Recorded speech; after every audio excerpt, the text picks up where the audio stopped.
હવામાન નિષ્ણાત અંબાલાલ પટેલે ફરી એકવાર રાજ્યમાં કમોસમી વરસાદની આગાહી વ્યક્ત કરી છે, જેના કારણે ખેડૂતોમાં ચિંતા વ્યાપી છે। હવામાન નિષ્ણાત અંબાલાલ પટેલના જણાવ્યા અનુસાર રાજ્યમાં મજબૂત પશ્ચિમી વિક્ષેપ સક્રિય થવાની શક્યતા છે, જેના કારણે ગુજરાતના અનેક વિસ્તારોમાં કમોસમી વરસાદ પડી શકે છે। ખાસ કરીને 19 થી 21 માર્ચ દરમિયાન ગાજવીજ સાથે વરસાદ થવાની સંભાવના વ્યક્ત કરવામાં આવી છે।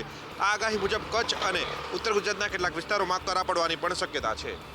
ગુજરાતના ભાગોમાં પાટણના ભાગો, કેટલાક મહેસાણાના ભાગો, આ ઉપરાંત બનાસકાંઠાના ભાગો, સાબરકાંઠાના ભાગોમાં વરસાદ થવાની શક્યતા રહેશે। આ ઉપરાંત વડોદરાના ભાગોમાં પણ વરસાદ થવાની શક્યતા રહેશે। કચ્છના ભાગોમાં પણ વરસાદ થવાની શક્યતા રહેશે। પશ્ચિમ સૌરાષ્ટ્રના કોઈ ભાગમાં છાંટા કે હળવો વરસાદ થવાની શક્યતા રહેશે। દક્ષિણ ગુજરાતના ભાગોમાં પણ વરસાદ થવાની શક્યતા રહેશે। એટલે આ પશ્ચિમ વિક્ષોભ મજબૂત છે અને લગભગ પવનની ગતિ રહેશે, કરા પડવાની શક્યતા પણ રહેશે। ગલ્ફ દેશોમાં ચાલી રહેલી તણાવપૂર્ણ સ્થિતિની અસર હવે જામનગરના પ્રખ્યાત બ્રાસ ઉદ્યોગ પર જોવા મળી રહી છે। જામનગરનો બ્રાસ ઉદ્યોગ મુખ્યત્વે આયાત નિકાસ પર આધારિત છે। બ્રાસના વિવિધ ભાગો અને ઉત્પાદનો બનાવવા માટે એલપીજી ગેસ મહત્વપૂર્ણ ઉર્જા સ્ત્રોત છે, પરંતુ ગેસ પુરવઠામાં ખલેલ પડતા અનેક ઉદ્યોગકારો મુશ્કેલીમાં મુકાયા છે। ગેસના બાટલા સમયસર ન મળતા ઘણા કારખાનાઓમાં મશીનો બંધ પડી ગયા છે અને ઉત્પાદન પ્રક્રિયા ધીમી પડી છે। ખાસ કરીને નાના ઉદ્યોગકારોને સૌથી વધુ અસર થઈ રહી છે। જામનગરમાં અંદાજે 9000થી વધુ બ્રાસ ઉદ્યોગો એકમો કાર્યરત છે, જેમાંથી આશરે 3500 જેટલા એકમો ગેસની અછતના કારણે પ્રભાવિત થયા હોવાનું ઉદ્યોગકારો જણાવી રહ્યા છે। જામનગરનો બ્રાસ ઉદ્યોગ હજારો પરિવારોના રોજગાર સાથે જોડાયેલો હોવાથી ઉદ્યોગકારોએ સરકાર પાસે એલપીજી ગેસનો પુરવઠો તાત્કાલિક નિયમિત કરવાની માંગ કરી છે, જેથી ઉદ્યોગો ફરીથી રાબેતા મુજબ શરૂ થઈ શકે। આંતરરાષ્ટ્રીય ક્ષેત્રે ચાલી રહેલા યુદ્ધના પડઘા હવે ઉદ્યોગ ક્ષેત્રમાં જોવા મળી રહ્યા છે। ખાસ કરીને વડોદરા શહેરમાં પ્લાસ્ટિક ઉદ્યોગને સીધી અસર પહોંચી છે। વડોદરાના પ્લાસ્ટિક ઉદ્યોગમાં હાલમાં કાચા માલના ભાવમાં મોટો ઉછાળો નોંધાયો છે। યુદ્ધની પરિસ્થિતિને કારણે રો મટીરિયલની સપ્લાય પર અસર પડતા બજારમાં તેની માંગ વધી ગઈ છે, જેના કારણે રોજિંદા ભાવની સરખામણીએ કાચા માલના ભાવમાં લગભગ 50% જેટલો વધારો નોંધાયો છે। આ ભાવ વધારાની અસર તૈયાર ઉત્પાદનો પર પણ જોવા મળી રહી છે। ખાસ કરીને પાણીની પ્લાસ્ટિકની બોટલના હોલસેલ ભાવમાં અંદાજે 20 થી 30% સુધીનો વધારો થયો છે। વેપારીઓના જણાવ્યા મુજબ વધેલા ખર્ચને કારણે હાલ નફામાં ઘટાડો થયો છે અને વ્યવસાય પર દબાણ વધી રહ્યું છે। હાલ વધેલા કાચા માલના ભાવના કારણે પ્લાસ્ટિક ઉદ્યોગ પર દબાણ વધ્યું છે, પરંતુ વેપારીઓને આશા છે કે વહેલી તકે આ સ્થિતિ સામાન્ય થઈ જશે અને ફેરથી બજારો ધમધમતા થઈ જશે। રાજકોટમાં ગેસ બાદ પાણીની બોટલમાં પણ અછત છે તે જોવા મળી છે। પ્લાસ્ટિકમાં ભાવ વધારાને લીધે પેકેજ ડ્રિંકિંગ વોટરના ઉત્પાદન પર અસર છે તે પડી છે। રાજકોટમાં પેકેજ ડ્રિંકિંગ વોટર ઉદ્યોગ હાલ મુશ્કેલીમાં પસાર થઈ રહ્યો છે। પ્લાસ્ટિકના દાણાના ભાવ વધારાને કારણે પાણીની બોટલ બનાવતા ઉદ્યોગકારો પર ખર્ચનું ભારણ વધી ગયું છે। કાચા માલના વધતા ભાવ ઉત્પાદન પ્રક્રિયા પર સીધી અસર પડી છે અને બજારમાં બોટલની અછત જેવી સ્થિતિ સર્જાઈ રહી છે। ઉદ્યોગકારોના જણાવ્યા મુજબ પ્લાસ્ટિકના દાણાના ભાવમાં વધારો થતા તૈયાર થતી પાણીની બોટલના ખર્ચમાં પણ વધારો છે તે થયો છે, જેના કારણે હવે પાણીના કેરેટના ભાવમાં પણ વધારો છે તે નોંધાયો છે। હાલ 1 કેરેટના ભાવમાં અંદાજે 15 રૂપિયા જેટલો વધારો થયો હોવાનું વેપારીઓ જણાવી રહ્યા છે। આ ભાવ વધારાની અસર સીધી રીતે ગ્રાહકો સુધી પહોંચવાની શક્યતા છે તે રહેલી છે। જો આગામી દિવસોમાં સ્થિતિ સામાન્ય નહીં થાય તો પાણીની બોટલના ભાવમાં વધારો થાય તેવી વેપારીઓ દ્વારા આશા છે તે વ્યક્ત કરવામાં આવી છે। સુરતમાં ગેસની અછતના કારણે ટેક્સટાઇલ ઉદ્યોગમાં મોટી ગંભીર પ્રકારની પડકારો સામનો કરવાનો વારો આવ્યો છે, ત્યારે શ્રમિકો પરપ્રાંતીય ભાઈઓ પોતાના વતન તરફ પ્રસ્થાન કરી રહ્યા છે। અંજની ઇન્ડસ્ટ્રીયલ વિસ્તારમાં હાલમાં 40 થી 50% જેટલા શ્રમિકો પોતાના વતન તરફ જવા લાગ્યા છે। કોવિડ દરમિયાન જે સ્થિતિ શ્રમિક વતન પરત ગયા હતા તેવી સ્થિતિ ફરી સર્જાઈ છે। શહેરના 1200 રૂપિયાના સિલિન્ડર હવે કાળા બજારમાં 4000 થી 5000 રૂપિયામાં વેચાઈ રહ્યા છે, તે પણ મર્યાદિત માત્રામાં અને કાળા બજારમાં સિલિન્ડર મળી જઈ શકતા નથી। પરિસ્થિતિથી ત્રાહિમામ થયા બાદ મર્યાદિત આવક ધરાવતા શ્રમિકો હિજરત કરવાનું શરૂ કર્યું છે। ઉદ્યોગકારો સરકારને આ બાબતે દાખલ કરવા માટે રજૂઆત કરી રહ્યા છે। ઉદ્યોગકારોનું કહે છે કે યાર્ડના ભાવમાં વધારો પણ ઉદ્યોગમાં ચિંતાજનક છે। શ્રમિકોની અછતને કારણે કેટલાક વિભિન્ન ઉદ્યોગો બંધ થવાને કગાર પર પહોંચી શકે છે તેમ છે। આ સ્થિતિમાં ઉદ્યોગના નફા અને રોજગાર પર બંને અસર પહોંચાડી શકે છે। ગેસની અછત અને શ્રમિકોની હિજરતને કારણે સુરત ટેક્સટાઇલ ઉદ્યોગ ઉપર ગંભીર અસર પડી રહી છે। ત્યારે ઉદ્યોગકારો રાહ જોઈ રહ્યા છે કે પરિસ્થિતિ ક્યારે સામાન્ય બને અને ઉદ્યોગમાં વેગ આવે. વડોદરામાં યુદ્ધના કારણે કોમર્શિયલ ગેસની અછત, ગૃહિણીઓ ગેસ બાબતે ભારે ચિંતિત. વડોદરામાં ગેસની અછતના કારણે ગૃહિણીઓમાં ખૂબ ચિંતાની લાગણી જોવા મળી રહી છે. ગૃહિણીઓ ગેસના બોટલ નહીં મળવાને કારણે કોલસાની ખરીદી કરવા લાગી છે, જેથી રસોડામાં રસોઈ ચાલુ રાખી શકાય. આ સાથે હોટલ અને રેસ્ટોરન્ટમાં પણ કોલસાની માંગમાં નોંધપાત્ર વધારો થયો છે. અને હજુ આ યુદ્ધ કેટલો લાંબો સમય ચાલે છે, શું છે હજુ એ નથી ખબર પડતી. સરકાર કહે છે પૂરતો સ્ટોક છે, એવું કહે છે ખરા, પણ હજુ પણ બધે અત્યારે દોડાદોડી બધી જ રીતે ચાલી જ રહી છે. ગેસ લાઈનની, પછી ગેસના બાટલાની ને બધાની ડિમાન્ડ વધી ગઈ છે. રેસ્ટોરન્ટમાં થોડું 20-25% વધારો આવ્યો છે, પણ આપણી પાસે માલ પૂરતો છે, એટલે એટલે કંઈ ચિંતા કરવાની જરૂર નથી કે કોઈ ટેન્શન લેવાની જરૂર નથી. હાલની પરિસ્થિતિમાં ગેસની અછત ક્યારે સામાન્ય થશે તે હજી અનિશ્ચિત છે, પરંતુ હાલમાં ગૃહિણીઓ અને રેસ્ટોરન્ટ સંચાલકોએ કોલસાનો વિકલ્પ અપનાવી લીધો છે. સુરતમાં યોજાનાર સુરક્ષિત ભારત કાર્યક્રમ રદ કરવાની ફરજ પડી છે, કારણ કે કોંગ્રેસના વિરોધ બાદ મંજૂરી ન મળતા તે કાર્યક્રમને રદ કરવામાં આવ્યો છે. સુરતમાં રામકૃષ્ણ સેવા સમિતિ દ્વારા સુરક્ષિત ભારત કાર્યક્રમનું આયોજન કરવામાં આવ્યું હતું. શહેરના મહેશ્વરી ભવન ખાતે યોજાનાર આ કાર્યક્રમમાં નાથુરામ ગોડસેના વંશજ અંશિકજેશ ગોડસે ઉપસ્થિત રહેવાના હતા. ઉપરાંત સનાતન મહાસંઘના સ્થાપક ડોક્ટર ગૌતમ ઠક્કર પણ આ કાર્યક્રમમાં સંબોધિત કરવાના હતા. કાર્યક્રમને લઈ શરૂઆતથી જ રાજકીય માહોલ ગરમાયો હતો. બ્રહ્મ સમાજ સાથે જોડાયેલા લોકો અપેક્ષિત અને કોંગ્રેસ દ્વારા આ કાર્યક્રમનો વિરોધ કરવામાં આવ્યો હતો. કોંગ્રેસના વિરોધને કારણે અંતે કાર્યક્રમને સત્તાવાર રીતે મંજૂરી મળી ન હતી અને આ કાર્યક્રમના પૂર્વ સૈનિક સહિતના વિવિધ ક્ષેત્રે લોકોના ઉપસ્થિત રહેવાના હતા. કાર્યક્રમને લઈ તણાવપૂર્ણ સ્થિતિને ધ્યાનમાં રાખીને મહેશ્વરી ભવન ખાતે પોલીસનો ચુસ્ત પોલીસ બંદોબસ્ત ગોઠવવામાં આવ્યો હતો, પરંતુ આ કાર્યક્રમ રદ થતા અંતે મામલો શાંત પડ્યો હતો. જૂનાગઢમાં સફેદ દૂધમાં કાળા કારોબાર પર જનતા રેડ કરવામાં આવી છે. વહેલી સવારે યુવરાજસિંહ જાડેજાની ટીમે શંકાસ્પદ દૂધનું ટેન્કર ઝડપી લીધું હતું. જૂનાગઢ શહેરમાં કાળવાચોક વિસ્તારમાંથી શંકાસ્પદ દૂધ ભરેલું ટેન્કર ઝડપાતા ચકચાર મચી ગઈ છે. વિદ્યાર્થી આગેવાન યુવરાજસિંહ જાડેજાની ટીમે શંકાના આધારે ટેન્કરને અટકાવી તપાસ કરતા સમગ્ર મામલો સામે આવ્યો હતો. ટેન્કરમાં અંદાજે 8,000 લીટર જેટલો દૂધનો જથ્થો હોવાનું સામે આવ્યું છે. આ દૂધ કન્યા ડેરી લેરિયા તરફથી આવતું હોવાનું કહેવાઈ રહ્યું છે. ઘટના અંગે પોલીસને જાણ કરવામાં આવતા પોલીસે પણ તાત્કાલિક ઘટના સ્થળ પહોંચી અને ટેન્કરને કબજે લઈ પોલીસ સ્ટેશન ખાતે લઈ જવામાં આવ્યું હતું. દૂધનો પ્રાથમિક ટેસ્ટ કરવામાં આવતા દૂધમાં ભેળસેળ હોવાનો પર્દાફાશ થયો હોવાનું પણ સામે આવ્યું છે. તપાસ દરમિયાન યુવરાજસિંહ જાડેજાએ ફૂડ વિભાગના અધિકારી સામે પણ આક્ષેપો કરતા તેમના કામકાજ અંગે સવાલ ઉઠાવ્યા હતા. સમગ્ર ઘટનાને લઈને શહેરમાં ભારે ચર્ચા થઈ રહી છે. લોકોમાં પણ એવી માંગ ઉઠી રહી છે કે માત્ર એક ટેન્કર પકડીને સંતોષ માનવાને બદલે આખા નેટવર્કનું મૂળ શોધવામાં આવે, જેથી જનતાના સ્વાસ્થ્ય સાથે થતા આ અક્ષમ્ય અપરાધને રોકી શકાય. અમદાવાદના લાલ દરવાજા માર્કેટમાં ફરી એક વખત રોનક પરત ફરી છે. હાઈકોર્ટના આદેશ બાદ જે માર્કેટ બંધ હતા તે ફરી પાછા શરૂ થતા વેપારીઓએ ખુશીની લાગણી વ્યક્ત કરી. અમદાવાદના પ્રખ્યાત લાલ દરવાજા માર્કેટમાં લાંબા સમય બાદ ફરી વેપાર શરૂ થતા સમગ્ર વિસ્તારમાં ચહેલપહેલ વધી ગઈ છે. હાઈકોર્ટના આદેશ બાદ વેપારીઓએ પોતાનો ધંધો ફરીવાર શરૂ કર્યો છે.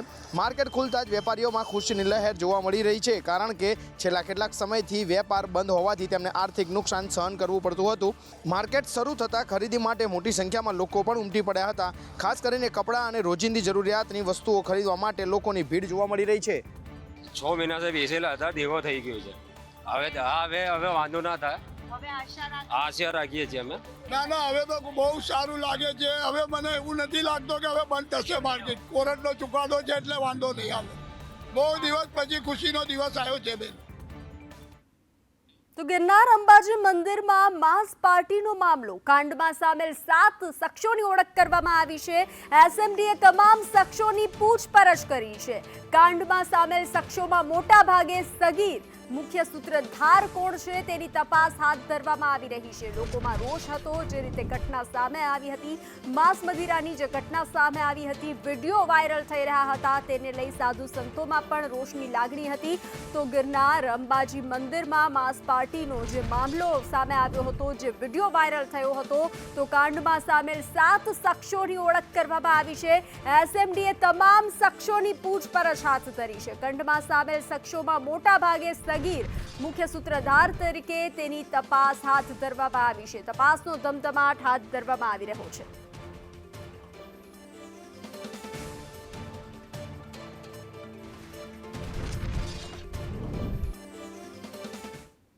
તો બાર કાઉન્સિલ ઓફ ગુજરાતની ચૂંટણીનું પરિણામ.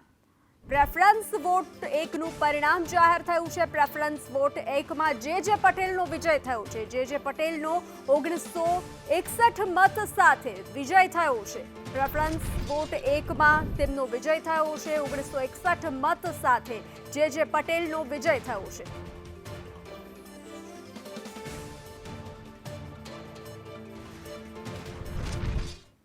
ભાવનગર મહાનગરપાલિકામાં લોકશાહી ઢબે ચૂંટાયેલી પાંખની મુદત પૂર્ણ થતા હવે વહીવટદાર શાસનનો સત્તાવાર પ્રારંભ થયો છે. ગત 9 માર્ચના રોજ કાઉન્સિલરો અને પદાધિકારીઓની ટર્મ પૂર્ણ થયા બાદ રાજ્ય સરકાર દ્વારા વહીવટદાર તરીકે સામાજિક ન્યાય અને અધિકારીતા વિભાગના સચિવ હર્ષદ પટેલની નિમણૂક કરવામાં આવી હતી. સામાન્ય રીતે રવિવારની રજા હોવા છતાં નવી જવાબદારી પ્રત્યે સજાગતા દાખવી હર્ષદ પટેલ જે બીએમસી કચેરી ખાતે પહોંચ્યા હતા. વિધિવત રીતે ચાર્જ સંભાળ્યો હતો. પદભાર સંભાળ્યાના પ્રથમ કલાકોમાં જ તેઓ એક્શન મોડમાં જોવા મળ્યા હતા. તેમણે મહાનગરપાલિકાના વિવિધ વિભાગીય વડાઓ અને ઉચ્ચ અધિકારીઓ સાથે તાકીદની બેઠક યોજી હતી. બેઠકમાં વહીવટદારે શહેરમાં ચાલી રહેલા વિકાસલક્ષી પ્રોજેક્ટ, પેન્ડિંગ કામગીરી અને ખાસ નાગરિક સુવિધાઓની વર્તમાન સ્થિતિ અંગે ઝીણવટભરી સમીક્ષા કરી હતી. આગામી સમયમાં ચૂંટણી ન યોજાય ત્યાં સુધી હવે શહેરનો તમામ વહીવટ દોરી સંચાર હર્ષદ પટેલના હસ્તક રહેશે. તેમણે સ્પષ્ટ સંકેત આપ્યા છે કે વહીવટી પ્રક્રિયામાં પારદર્શિતા અને ઝડપ એ તેમની પ્રાથમિકતા રહેશે. જે રેગ્યુલર ચૂંટણી થઈ અને નિયમિત જે જનરલ સભા અને સ્ટેન્ડિંગ કમિટી એ જે વ્યવસ્થા હોય છે એની નિમણૂક થાય એ દરમિયાન સુધી વહીવટ સુચારુ રીતે ચાલે, તમામ સેવાઓ લોકોને સમયસર મળી રહે, જે ચાલુ યોજનાઓ હોય એ સમયબદ્ધ રીતે આગળ વધે અને જે પ્રજાને સ્પર્શતા પ્રશ્નો હોય એનું સત્વરે નિરાકરણ થાય. એ માટે જે અત્યારે કામગીરી અને હયાત વ્યવસ્થા છે એની સમીક્ષા કરવામાં આવી અને આગળ વધુને વધુ સુદૃઢ રીતે એ રીતે કરી શકાય એ માટે એમને માર્ગદર્શન પણ આપવામાં આવ્યું છે અને સતત જે બાબતો હશે એનો રિવ્યૂ કરવામાં આવશે. અમદાવાદમાં નશાના કાળા કારોબારને જડમૂળથી ઉખેડી ફેંકવા માટે અમદાવાદ ગ્રામ્ય પોલીસ હવે આધુનિક અને કાયદાકીય અભિગમ અપનાવ્યો છે. એનડીપીએસ નશીલા દ્રવ્યોના આ કેસમાં આરોપીઓ અને કાયદાની છટકબારીનો લાભ લઈને છૂટી ન જાય તે માટે પોલીસ દ્વારા એક વિશેષ સેમિનારનું આયોજન કરવામાં આવ્યું હતું, જેમાં સુપ્રીમ કોર્ટ અને હાઈકોર્ટના નિવૃત્ત જજ MR શાહ અને AC જોશીએ પોલીસ કર્મચારીઓને તપાસમાં રહેતી ખામીઓ દૂર કરવા માટે માર્ગદર્શન આપ્યું હતું. જજોએ જણાવ્યું હતું કે અંદાજે 80% કેસમાં પંચો ફરી જતા હોય છે, જેના કારણે આરોપીઓને શંકાનો લાભ મળે છે. આ અટકાવવા માટે હવે પંચનામામાં સરકારી કર્મચારીઓને રાખવા અને જરૂર પડે તો પંચનામાની વિડીયોગ્રાફી કરવા જેવી મહત્વ સૂચનાઓ આપવામાં આવી હતી. તપાસ પારદર્શક હશે તો જ કોર્ટમાં ગુનેગારોને સજા આપી શકાશે. અમદાવાદ ગ્રામ્ય પોલીસે વર્ષ 2024ની સરખામણીએ વર્ષ 2025માં એનડીપીએસના કેસમાં 250%થી વધુનો વધારો કરી અને પ્રશંસનીય કામગીરી કરી છે. હવે નવી તપાસ પદ્ધતિ અને કાયદાકીય મજબૂતી સાથે પોલીસે ડ્રગ્સ નેટવર્ક પર આખરી પ્રહાર કરવા સજ્જ થઈ ગયું છે. અમદાવાદ ગ્રામ્ય તરફથી ટોટલ 30 કેસીસ છે 2025માં થયેલા છે અને મેં 50થી વધારે આરોપી એમાં પકડવામાં આવેલા છે ઓર એમાં લગભગ 50 લાખને આસપાસનો મુદ્દામાલ એમાં સીઝ કરવામાં આવેલો છે. ઓર એને અલાવા આ જે કેસો કરેલા છે આ કેસોમાં જે એનો આખો જે નેટવર્ક છે એને ઉપર સુધી કઈ રીતે પહોંચી શકાય એના અત્યારે મારા પ્રયાસ ચાલુ છે. ટેકનિકલ ગ્રાઉન્ડ ઉપર જે એનડીપીએસ કેસોમાં એક્વિડલ થતું હોય છે એ કે એને એવોઇડ કરે અને વધારેમાં વધારે માત્રામાં આપણો કન્વિક્શન રેટ વધે.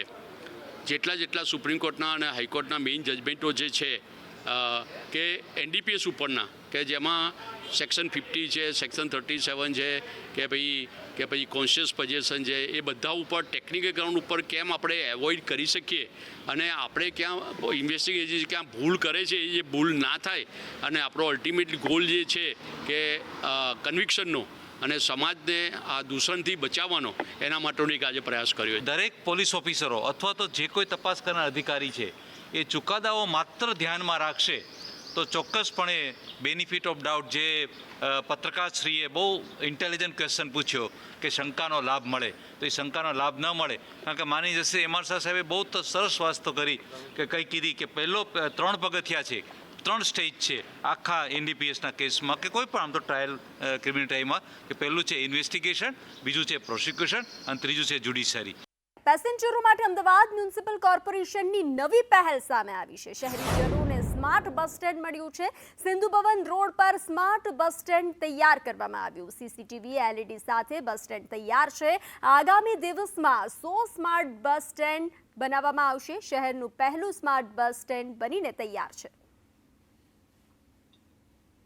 હવે અમદાવાદ શહેરને સ્માર્ટ સિટીની સાથે સાથે સ્માર્ટ બસ સ્ટોપ પણ મળી રહેશે. જી હા, હાલ એક અમદાવાદના સિંધુ ભવન રોડ પર એક નવું બસ સ્ટોપ છે તે બનાવવામાં આવ્યું છે, જ્યાં અત્યંત તમામ જે ટેકનોલોજીનો ઉપયોગ છે તે કરવામાં આવ્યો છે. સાથે જ ગરમી ન લાગે તે માટેની પણ પૂરતી વ્યવસ્થા છે તે કરવામાં આવી છે. તો બીજી તરફ અમદાવાદ હેરિટેજ સિટીનો જે દરજ્જો મળ્યો છે તે અલગ અલગ કલાકૃતિઓ છે તે પણ અહીંયા ડેકોરેશનમાં કરવામાં આવી છે. સાથે જ બસ સ્ટોપને લઈને પૂરતી જે માહિતી આપવામાં આવશે તે અંતર્ગત અહીંયા આપ જોઈ શકો છો કે એલઈડી સ્ક્રીન પણ અહીંયા લગાવવામાં આવી છે, જેના કારણે જાહેર જે મેસેજો હશે તે લોકો માટે લોક જાગૃતિ માટેના પ્રયાસ કરવામાં આવશે. સાથે જ બસ સ્ટોપને લઈને પણ પૂરતી માહિતી મળી રહેશે.